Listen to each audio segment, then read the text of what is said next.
Good afternoon, students, and welcome to today's lecture, Introducing Sounion and the amazing sanctuary of Poseidon. Now, Sounion is an ancient Greek site located at the southern tip of the Attica Peninsula. It's renowned for its stunning views over the Aegean Sea and its prominent Temple of Poseidon. The site was of immense religious, strategic, and cultural significance throughout Greek antiquity. The Temple of Poseidon, constructed in the 5th century BC, was a major sanctuary dedicated to the god of the sea, reflecting the Athenians' deep connection to maritime power and their reverence for the divine protector of sailors. Now, beyond its religious function, Sounion served as a crucial military and naval outpost for Athens, overseeing the critical maritime routes between Attica and the Aegean islands. The site is famously associated with Greek mythology, particularly the legend of King Aegeus, who leapt into the sea, giving the Aegean its name, after mistakenly believing his son Theseus had perished. Today, Sounion remains one of the most visually striking ancient Greek sites, offering insights into both Athenian religious life and military strategy.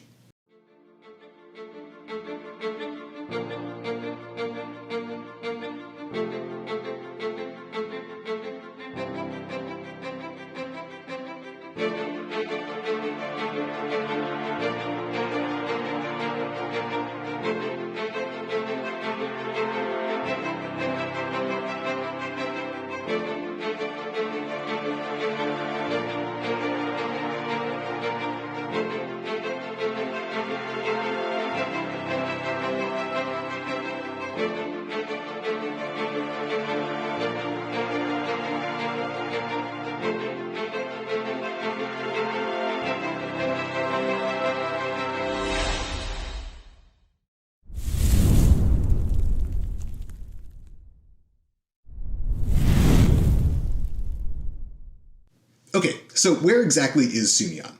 Well, Sounion's situated on a rugged promontory at the southernmost tip of the Attica Peninsula. It's about 70 kilometers or so southeast of Athens. And its dramatic cliffs rise sharply above the sea, providing a commanding view of the surrounding waters. This strategic position made Sounion a vital lookout point in antiquity, allowing the Athenians to monitor and control naval movements along the vital trade and military routes throughout the Aegean.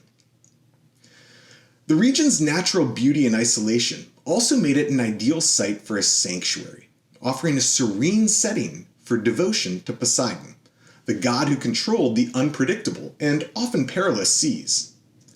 The promontory's exposed location also meant that its temple was visible from great distances, acting as both kind of a landmark for sailors and a symbol of Athenian power. The connection between Sounion's geography and its function as both a religious and military site, well, that highlights the interplay of natural features and human activity in shaping the ancient world.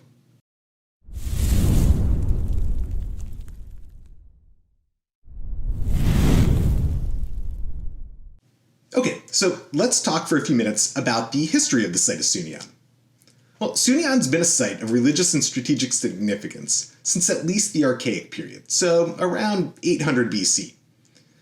Archaeological evidence suggests that it was already a place of worship long before the construction of the grand temple that dominates the site today. In fact, the early sanctuary featured a small temple dedicated to Poseidon, which was later then replaced by the classical era temple that you see today, built under Athenian leadership during the mid-5th century BC.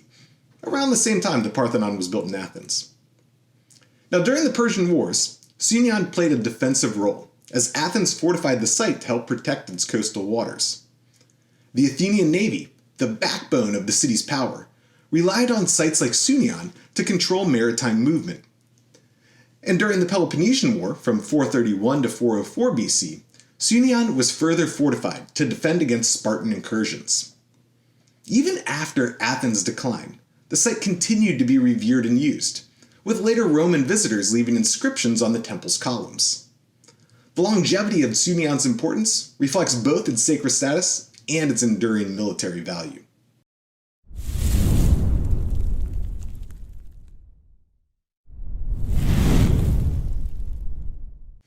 Alright, so let's say a few words about the major monuments here at Sounion. The most striking feature, of course, is the Temple of Poseidon, an elegant Doric structure built in the mid-5th century BC.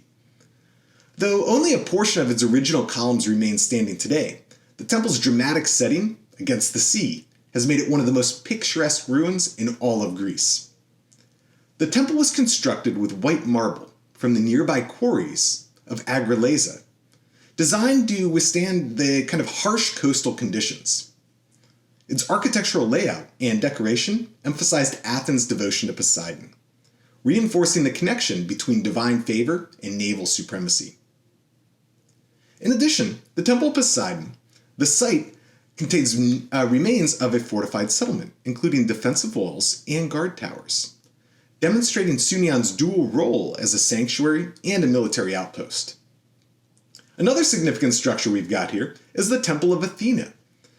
Located slightly inland, this provides a kind of complementary place of worship dedicated to the goddess associated with wisdom and warfare.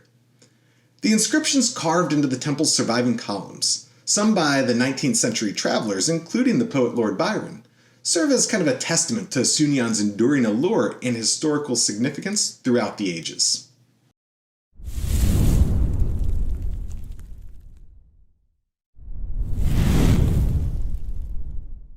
Sounion offers a unique perspective on the intersection of religion, military strategy, and maritime dominance in ancient Greece.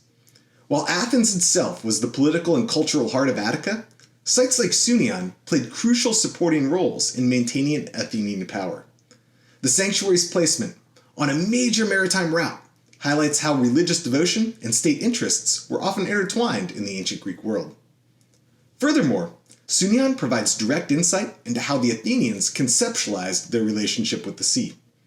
As a seafaring people dependent on naval strength, they honored Poseidon, not just out of religious obligation, but also as a means of ensuring divine protection for their ships and sailors. The site's architectural remains, along with its inscriptions and fortifications, help us reconstruct both the sacred and strategic dimensions of the ancient Greek world. By studying Sounion, we deepen our understanding of Athens' broader network of religious and military sites, and appreciate the ways in which geography shaped human activity in the ancient world. In the upcoming lectures, we'll go ahead and take a further, deeper dive into the temple's artistic features and the role of maritime sanctuaries, as well as the archaeological methods used to study this extraordinary site.